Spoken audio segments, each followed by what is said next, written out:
السلام علیکم محترم ناظرین، گزشتہ ویڈیو کے اندر اور لیکچر میں ہم نے بیت المقدس کے سلسلے میں تفصیلی روشنی ڈالی۔ آج کے اس لیکچر اور ویڈیو میں میں چاہوں گا کہ قیام اسرائیل سے پہلے کی جو کوششیں یورپی اقوام کی رہیں اس پر کچھ روشنی ڈالوں۔ ویسے تو مضمون بہت ہی اہم اور طویل ہے، جیسے کہ فلسطین پر اسرائیل کا دعویٰ کب سے شروع ہوا، پھر فلسطینیوں کے پناہ گزینوں کی حالت زار جو کچھ رہی، 1967 کی جنگ، اقوام متحدہ کی قراردادیں، 1973 کی جنگ اور 1982 کے لبنان پر اسرائیل کا حملہ، انتفاضہ، اسرائیل کے فلسطینی شہریوں کی حالت زار اور اسرائیلی لابی کی امریکہ کے اندر کی جانے والی کوششیں، اسرائیل اور امریکہ کی آپسی تعاون، اسرائیل کے لیے امریکہ کی قرضوں کے لیے ضمانت، فلسطینیوں اور یروشلم کے اندر اسرائیل کا دعویٰ، یہودی بستیاں، اس طرح کے عنوانات پر ہم کوشش کریں گے کہ مختصر گفتگو کرتے ہوئے بات کو تکمیل کریں۔ عزیزان گرامی، بات دراصل یہ ہے کہ اسرائیل کے قیام کے اندر 100 سال پہلے ہی سے برطانیہ برطین کی کوششیں شروع ہو چکی تھیں۔ 1940 کے اندر دولت عثمانیہ کے جو سفیر آستانے میں تھے تو برطانیہ کے وزیر خارجہ نے انہیں یہ پیغام بھیجا کہ خلیفہ کو اطلاع دیں کہ یہودیوں کے لیے فلسطین کے اندر جگہ فراہم کریں اور انہیں ممکنہ سہولتیں فراہم کرنے کی کوشش کریں۔ اس کے بعد پھر 1942 کے اندر باضابطہ اس مسئلے کے اوپر کوشش جاری کی گئی اور مصر کو برطین نے اپنے قبضے میں لینے کے بعد یہ کوششیں اور تیزتر ہو گئیں۔ بلاد شام پر برطانیہ کا تقریباً مکمل کنٹرول ہو چکا تھا۔ اسکولز، ہاسپٹلز، فیکٹریز اور جتنے ٹیکنیکل شعبے تھے اس کے اندر بڑے پیمانے پر برطانوی معمور کیے جا رہے تھے۔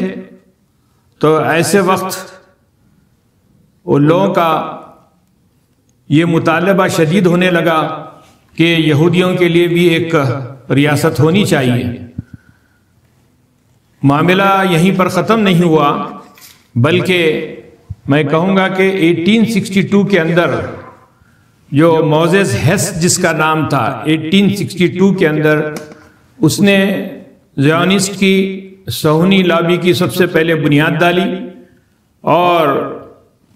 یورپ کا ایک بہت مشہور مفکر تھا، جارج ایلیٹ اس کا نام تھا، جس نے ایک ناول لکھی ڈینیل ڈیرونڈا کے نام سے، آپ یہ دیکھ سکتے ہیں اس پہ اسکرین پر۔ اور اس ناول کے اندر اس نے مملکت اسرائیل کا ایک پورا نقشہ پیش کیا اور مفروضوں کے ذریعے اس نے بتایا کہ آئندہ تشکیل پانے والی مملکت اسرائیل کس طرح سے ہوگی۔ اس کے کچھ دن کے بعد تھیوڈور ہیٹزل، جس کا نام بہت مشہور ہے، ایک بہت بڑا مفکر اور صنعت کار بھی تھا، انڈسٹریلسٹ تھا اور یہودی لابی کو وہ لیڈ کر رہا تھا۔ اس کے ساتھ بہت سارے یورپ کے انٹلیکچوئل اس میں شامل ہو گئے، جس میں مورن موریا، ڈی ہیرش، لیمریٹان،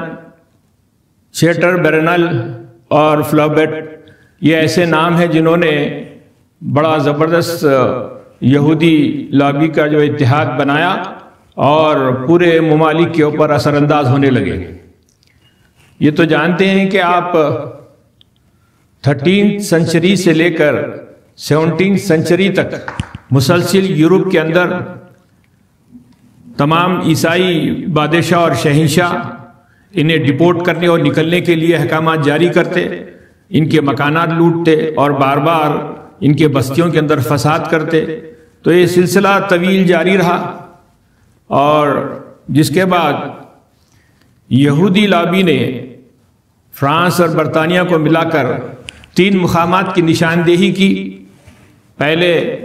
ساؤتھ امریکہ کے اندر ارجنٹینا کے قریب ایک ممکنہ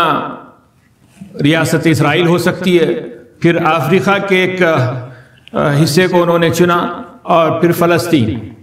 تو تینوں کے اندر جو سب سے زیادہ رائے ان کے سامنے آئی، اور سب سے زیادہ اگر کوئی کمزور اگر انہیں نظر آئے، اور جو ریلیجیسلی ایڈیولوجیکلی وہاں پر ایک مملکت اسرائیل اور ایک مذہبی حکومت کا قیام عمل میں لایا جانا ممکن تھا، تو اس کے بعد سے برٹین کی کوششیں اور زور و شور سے شروع ہو گئیں، اور 1882 کے بعد سے برٹین نے اپنے فلسطین کے اندر سفارت خانے کے ذریعے زیادہ سے زیادہ یہودیوں کو وہاں مائیگریٹ ہونے کے لیے دعوت دینے لگے، اور اس کا بڑا اثر جو ہے سلطنت عثمانیہ پر پڑا۔ بالآخر 12 اگست 1949 کو یونائٹڈ نیشن کی جنرل اسمبلی کے اندر یہ ریزولوشن پاس کروایا گیا کہ اسرائیلی حکومت کا قیام، اسرائیلی مملکت کا قیام فلسطین کی سرزمین پر عمل آئے گا، لیکن اس کے اندر انہوں نے 5 شرطیں رکھی تھیں۔ شرط نمبر آرٹیکل 32 کے اندر کہا گیا تھا کہ فلسطینیوں پر زور زبردستی نہ کی جائے، ان پر ظلم نہ کیا جائے۔ آرٹیکل 33 کے اندر کیا کہا گیا تھا کہ انہیں کسی قسم کی سزا نہ دی جائے۔ پھر اسی ڈکلیریشن کے آرٹیکل 47 کے اندر کہا گیا کہ یروشلم کی جو قدیم حیثیت ہے اسے تبدیل نہ کیا جائے۔ پھر آرٹیکل 49 کے اندر یہ کہا گیا فلسطینیوں کو ملک بدر نہ کیا جائے اور نہ ان کے بستیوں کو ڈسٹرب کیا جائے۔ آرٹیکل 53 کے اندر یہ کہا گیا کہ فلسطینیوں کے املاک کو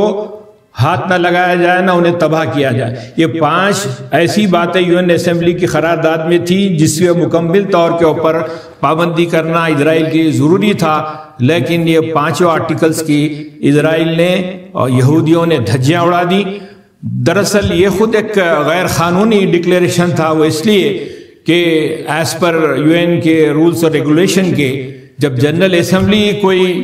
قرارداد منظور کرتی ہے تو اس کے لیے لازمی ہے کہ وہ سیکورٹی کونسل سے اس کو اپروول لیں، اور جب تک سیکورٹی کونسل اس قرارداد کو اپروو نہیں کرتا اس کو امپلیمنٹ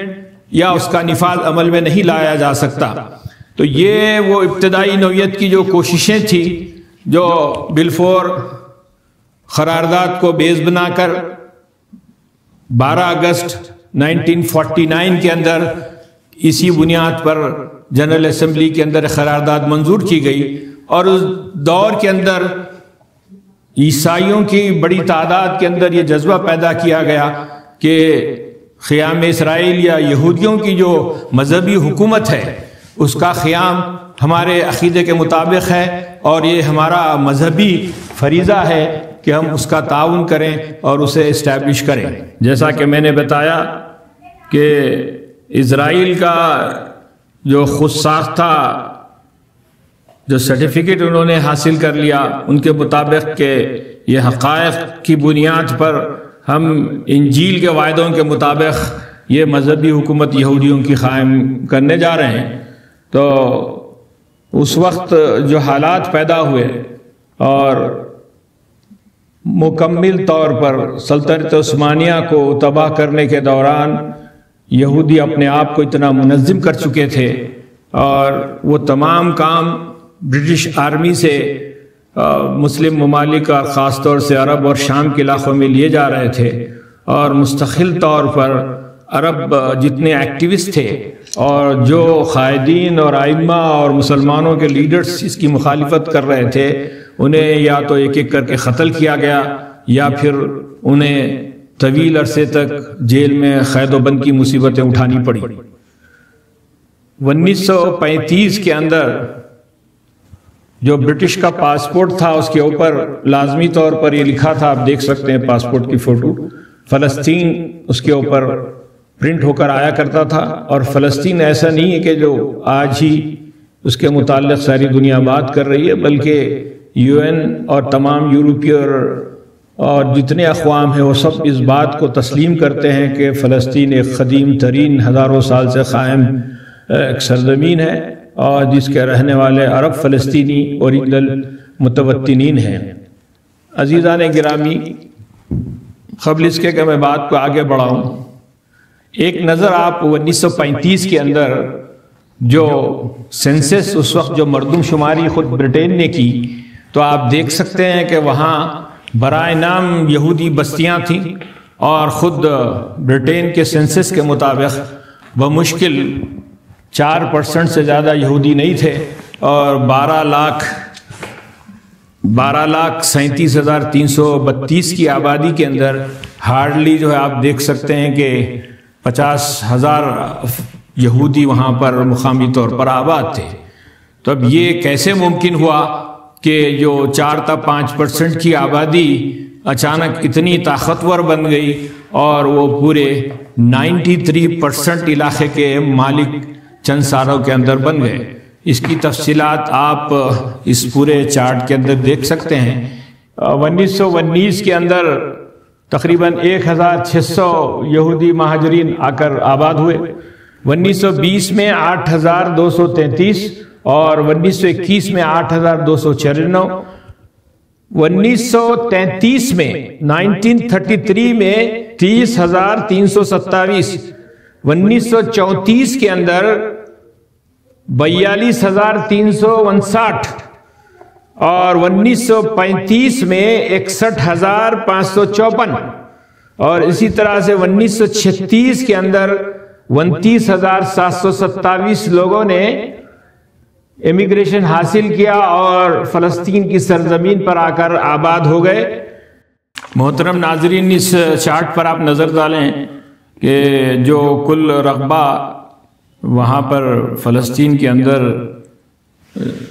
65,80,523 ایکڑ کا تھا، اس میں سے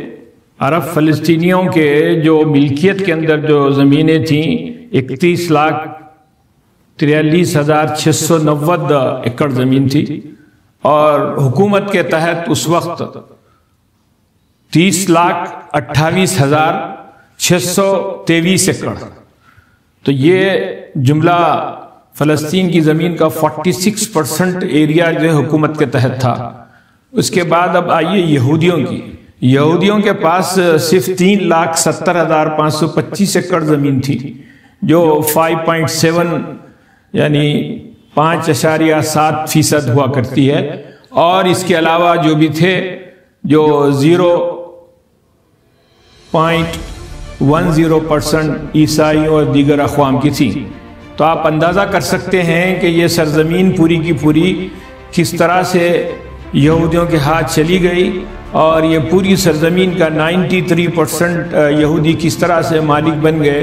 وہ آئندہ کے لیکچرز کے اندر ہم اس پہ تفصیل ڈالیں گے۔ تو 5% کی زمین